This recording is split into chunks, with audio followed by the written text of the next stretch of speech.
Yes, the penultimate day to the weekend. Enterprise Friday is what we call it. And I welcome you to Enterprise Television. I am Henry Igwebike. We kick off today with our newspapers, and right after that will be our main conversation for today. Please do well to be part of what we do. Have a say in what we say. You can always find and reach us at enterprisetvnews.com. You may equally like, comment, and follow us on all our social media platforms at Enterprise TV S7. We're very so honored to have with us, joining us right here in our studios, Emeka Amadunagu, journalist, public affairs analyst. Thank you so very much, Emeka. Thank you so much. All right, so let's kickstart today from the Guardian newspaper, which made it on our first list of dailies. And we have violent attacks, peacetime killings, question value of Nigerian lives. And equally, we have other interesting stories here. A bus alleges sabotage at a budget defense as Senate reiterates democratic rule. I love to believe a bus is becoming so used to the position that he feels he is the duly elected governor as he speaks now, because his defense to lots of things happening there and his going against critics is really very disturbing. But let's take a look at other matters here again. I love to repeat that again. Tinubu inaugurates a specialist hospital renamed after him in Kaduna. Emeka Amadunagu, let's get into that before other stories here. Someone said if care is not taken before the end of this year, or before the end of the first term, and if possible, if he gets the position of yet another term, almost every facility, infrastructure in Nigeria will be named Bola Ahmed Tinubu. I hope he will also name cemeteries after himself. Yeah, that is where I'm looking at, because with insecurity in the country, I mean, I thought he would have gone to Yale Water. So they would have shown him the mass graves and then just put his signboard there. You know, Bola Ahmed Tinubu Cemetery. You see, we have an unfortunate situation of shamelessness. When people think that power is just for self-aggrandizement, you know, they think they can actually determine things about yesterday, today, and forever. But it will not happen. It will not stand. That renaming, honestly, is something that, you know, will go down as one of the most odious things about this administration. And how that he finds joy that everything is renamed after him is what I do not understand. No, of course now. Well, I mean, this is somebody who believes that he is, somebody who tells you he owns Lagos. So he thinks he can export that mentality to Nigeria. But it's going to surprise him, because all of these things, even if he gets a second term and names whatever after, all of these things are going to be thrown into the dustbin of infamy. Look at Third Mainland Bridge. You know, it's called IBB Boulevard.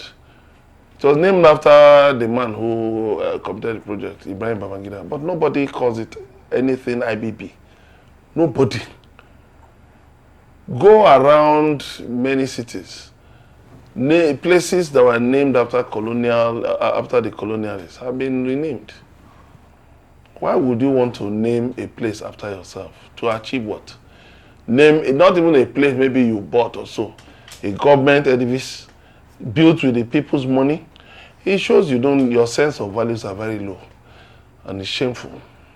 Really, truly shameful.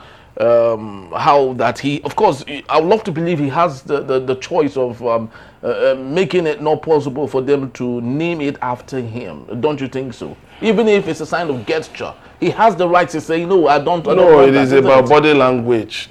The sycophants in those places have read the body language that this is somebody who likes, you know, self-aggrandizement, and they're just acting in line. All right, so let's look at all the matters here. We equally have from the same newspaper.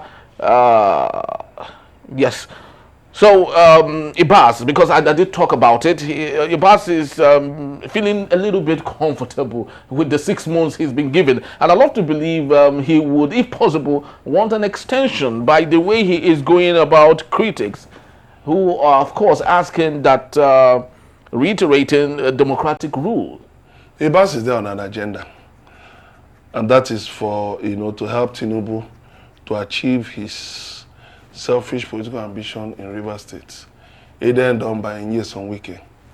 And that's all. And that's why whatever he's doing is doing a Tinubu's bidding. Whatever he's saying is based on what Tinubu has directed him to say, and which is very shameful. So, you see, for those who think that, who still have the presence of mind to call Tinubu a Democrat, I wonder what kind of democracy.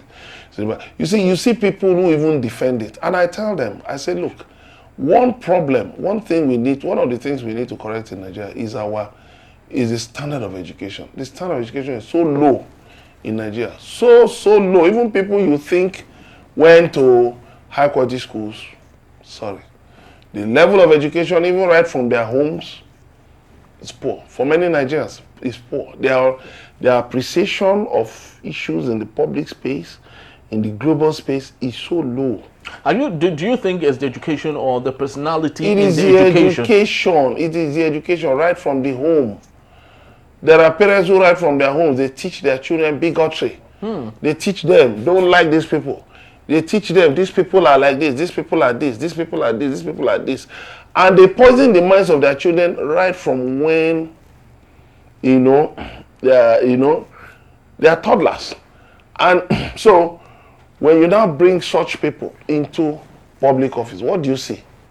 It is that same mentality they'll come with. That beggarly mentality they'll come with. That slovenly mentality, mediocre mentality, they'll present. And that's why we have all these kinds of things. You see people defending absurdities. People who cannot feed. You see them defending politicians. Even people in IDP camps. You see them tweeting nonsense. Look at what happened in Benue State the other day. People in the governor's camp went to put up boards. Boards. But thank God the people threw all those rubbish away. And then the governor shamelessly went to hold a banquet. Eating, drinking on people's graves, on dead bodies.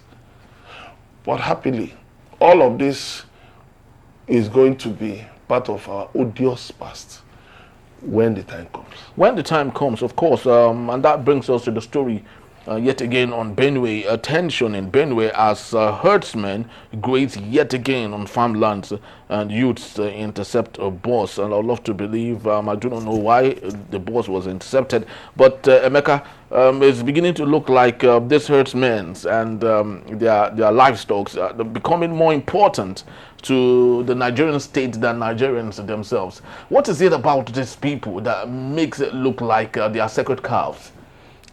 You see, there are no sacred cows. There are cows, and there are human beings who behave like cows. That is what we have. We have over 20 million cows in Nigeria. But we import more milk than we produce here. And, which is very sad. Because what kind of cows do we have here? Low-yield cows. Cows that cannot yield milk, that cannot provide dairy products. And so, all we just have is cows for beef. So what it means is that if you remove that beef market, all of these people parading with cows will just be wiped out. Because the only thing what they basically sell is, cow hide, which we call pomo, beef and other things. There's no value added.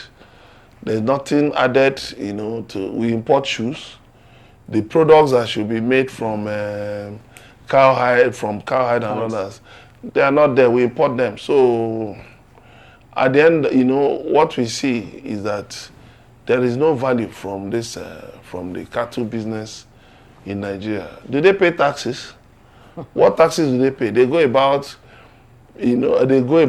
grazing on people's farms. Because why? You see, all of these things have to do with politics. I want to tell you something. The insurgency in Nigeria is lasting because there are people who are making money from it. There have been reports of when troops were almost overrunning the enemies, the insurgents. They received a call, step back. Yes. At critical moments when you expect the Air Force to appear and carry out a bombing sorties, the Air Force will not be there. So what is going on? Who are those profiting from this war? Who are those profiting from the supply of food to the troops? Supply of uniforms, supply of boots, servicing the vehicles. And to what ends, actually? No, you see, Nigeria is an ongoing criminal enterprise.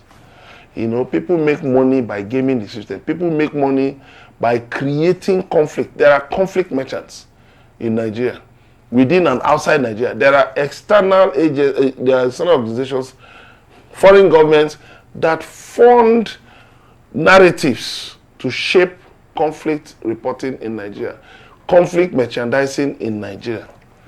That's what you see. So you see that, you know, they create a kind of scenario, a kind of narrative, a kind of defeatist narrative to show that, oh, the herdsmen are out there again. Who are these herdsmen? They are not invisible. If their cows can go and graze on farms in Benue, and all the service chiefs are in Benue, then what it tells you is that the service chiefs should be held culpable. The chief of defense staff has been talking, and yet not one arrest has been made. The other time, 3 years ago, when they attacked the St. Francis Catholic Church in Owo, June 5, 2022, you know, and later, a year later, the chief of defense staff then, Lucky Rabo, came out to say, that they've arrested the mastermind. They mentioned some names, blah, blah, blah, blah. Till today, none of those so-called people, suspects, has been paraded. Nothing has been. The people on the ground say nothing. That the matter has been swept under the carpet. While the scar of still and not too long ago, there was a threat. A threat was reported again to that church. So what it tells you is that there are people making money from the conflict in Nigeria, from the insurgency. There are people making money, making good money from it. If you want to understand how it operates, follow the trial of Simon Ekpa. Follow the trial. Look at the funding. It's the same thing all over the place. Funding. They get funding for all of these things. Just to create to sustain, to sustain conflict, to keep Nigeria in crisis mode continually. For nothing. Because you talk about ranching. The normal thing is that livestock should be kept in regulated spaces. You shouldn't allow livestock to be moving all over the place. What's the quality of the life? What's the quality of the of what they produce? It's rubbish. It's rubbish. It's of no value. That is why you see the cattle cannot produce of low yield. Look at the Netherlands that has fewer cattle than Nigeria, produces more milk than Nigeria does, even more dairy products than Nigeria does. Why? Because they do a lot of ranching. Now, tell me what kind of thing we are having now. Because there are people who are gaining from land grabbing. Land grabbing, yes. They want to grab land with violence. And I tell you what, the people of the Middle Belt are just so complacent. The only time that governments of the world listen to you is when you show adequate deterrence. That yes, we are able to face this threat and counter it. Aha, that is when they give you a hearing. And the day the people of the Middle Belt rise from their complacency and settle for self-defense, you will see this nonsense will stop. It's not about crying to government. The DG of DSS has said defend yourselves. And you are telling me people are grazing on your look at the Supreme Court the other day, upheld the unjust death sentence on Sunday Jackson, a farmer in Adamawa. A herdsman entered his farm. He challenged him. They started fighting. He overpowered the herdsman. He killed the herdsman. They dragged his trial from 2015. Dragged the trial deliberately. Then just this year, the Supreme Court upheld. But thankfully, there was a justice of the Supreme Court, Justice Helen Ogunwumiju, who gave a counter verdict. But that, you see, that verdict is a big shameful indictment on our judicial system, on our judiciary. Because one, the administrative, the ACJAs, the ACJA, sorry, was seriously violated in that trial. He gave the timeline for trial. It was not adhered to. A lot of twists and turns and all of that. But yet the Supreme Court sat and gave. Why? Why? And you think this country will never be better. People will tell you, God bless Nigeria. I tell them, you people, you need to check yourselves. You need to check yourself, because you should be talking about the evil people, the enemies of this nation who perpetrate and perpetuate injustice, impunity in this country. It is very sad. All we talk about every day, cows. Are we a country of human cows? It's actually very bad. We need to really redress these things. It's shameful. How can we even redress issues like this when the military are handcuffed to not to do what they are supposed to do? Because we have it here, 6,260 terrorists killed according to the CDS, and 5,365 civilians rescued in 2 years coming from the DHQ. And remember the incident in Benue. The military, through the CDS, had said that the military were redirected to somewhere else, that they were given the wrong information. So they went to somewhere else, and the attackers came to Yelwata. Do you believe for a general? Do you even believe for a general? No, even if we were to believe it, which is shameful, for a general to be saying such a thing is honestly, it's unbelievable. I can't believe it's the same Nigerian military that went to Liberia, went to Sierra Leone, and overpowered rebels in foreign countries. The same Nigeria that was in Congo in 1960. The same Nigeria that has earned plaudits, earned commendation, medals from different parts of the world. Is the same Nigerian military that somebody, the chief of defense staff, is saying that they were misled. How? How were they misled? What are you telling me? You have the DSS now. How do they? So these are herdsmen, although they are said to be the fourth deadliest terror group in the world. But what we're talking about is national security. Don't you have drones?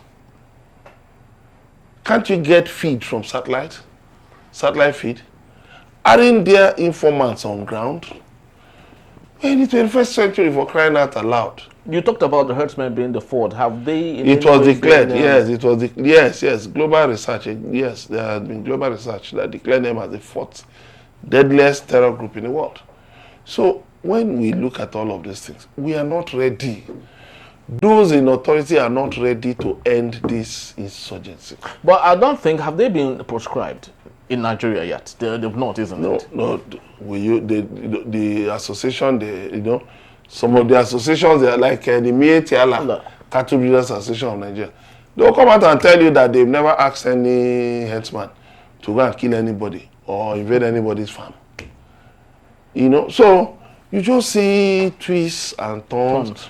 A Ministry of Livestock Development was created, which to check, and that was even the reason why it was. No, people said it was even created to pass it to placate these headers. Mm-hmm. But there is a political agenda behind this attack. There is a political agenda. It's not about they just call it headers. I commend the Tortiv for telling the president that this is not the headers farmers class, because the people killed in Yelwata were sleeping. They were not on their farms, so it was not header farmers clash. It was simply terrorism, simple murder, outright murder. There's no two ways about it. Actually, very so sad. But let's take a look at the Punch newspaper. While we talk about the violence and attacks in Nigeria, which is of course domestic, across the world between Iran and Israel is yet another feud there this time around, far worse than we had ever experienced or imagined.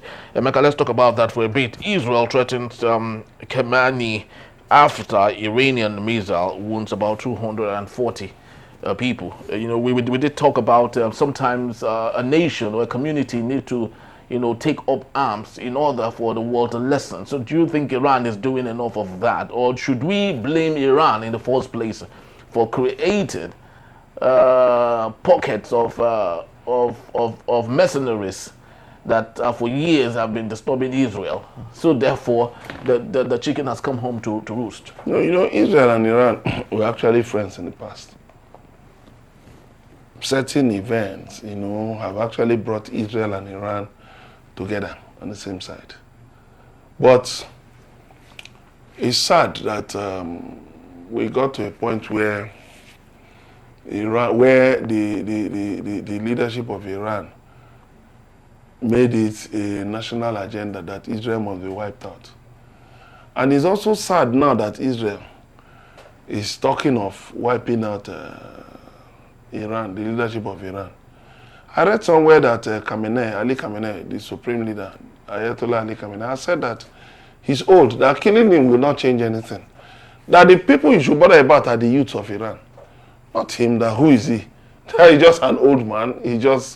So I think they are looking at it in the wrong direction. Israel went unprovoked and blew up aircraft in serious air force. Why? Was Syria a threat to Israel? At that time, Bashar Assad had been overthrown. He had just been overthrown, and then the international community was trying to see how they could manage the fallout, and so you just went, why? Because Iran always has an air base in Syria, and that's where was the air base a threat at that time, at the time of the bombing? You see, some of these things are just extremist reactions to issues.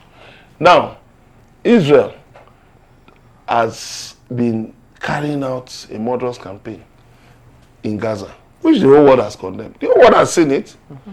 The whole world has seen it. This is beyond trying to wipe out Hamas. This is genocide. Clear genocide. Which is similar to what was meted out on them. That is it. That is the world, the way the world works. And that is why the world must stop Israel right now. Because if this thing escalates, already, Trump has sent some U.S. naval carriers to safeguard the Strait of Hormuz. But I was reading somewhere that some tankers caught fire near the Strait of Hormuz. So if that place is blocked, oil prices will go up. It will affect the global economy. It's going to have ripple effects around the world. And Israel is still saying in the coming weeks we will do something. Donald Trump, whom we know just likes to blow a lot of hot air, by next week we'll make it. He's still talking about in your first term, negotiation. Every time Donald Trump, in your first time, what were you able to do to North Korea?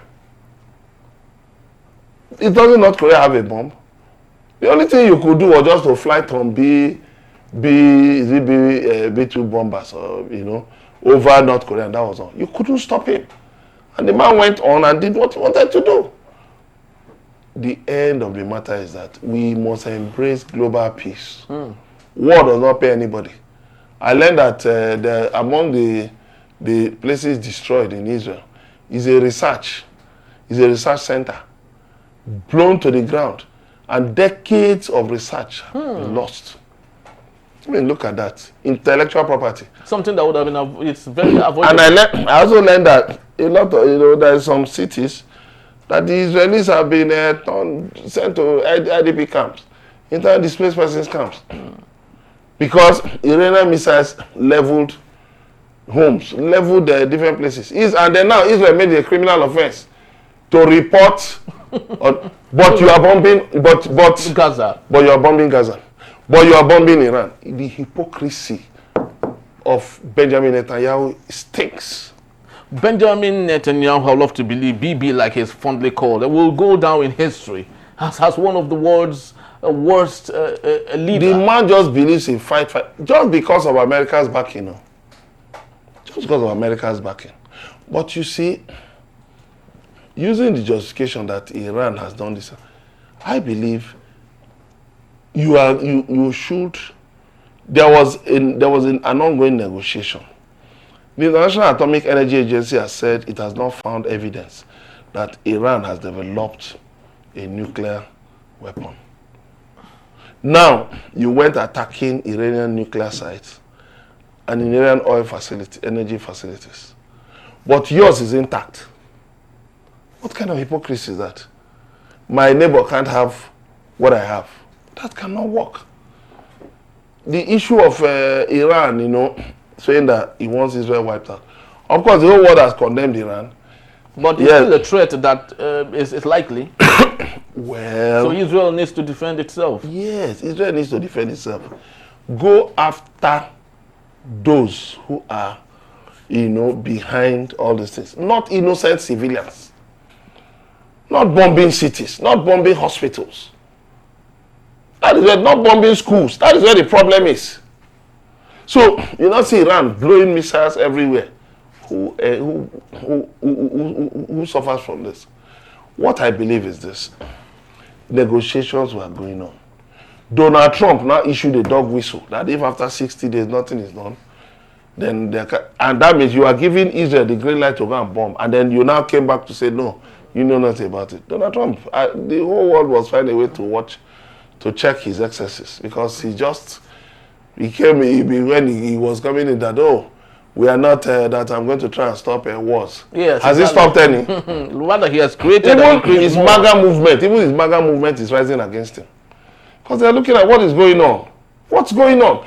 All of these wars you are fighting, all of these wars are affecting the American economy. We're not even talking about the tariffs that are still, on the neck and the head. They're affecting the American economy. So what are you really after? What are you are fighting illegal, you are fighting alleged illegal immigration. You are fighting different things. You have 700,000 Americans in Israel. If they were to be expelled today, you know what it will do to the American economy. You have Americans all over the world. If they were to be expelled from those countries, you know what it will do to the American economy. But your rhetoric is so incendiary. You're not out to encourage peace and just destroy. Why? Very so unfortunate. I do not know the circle of life. At every point, maybe once in a century, we keep having leaders that are thoughtless.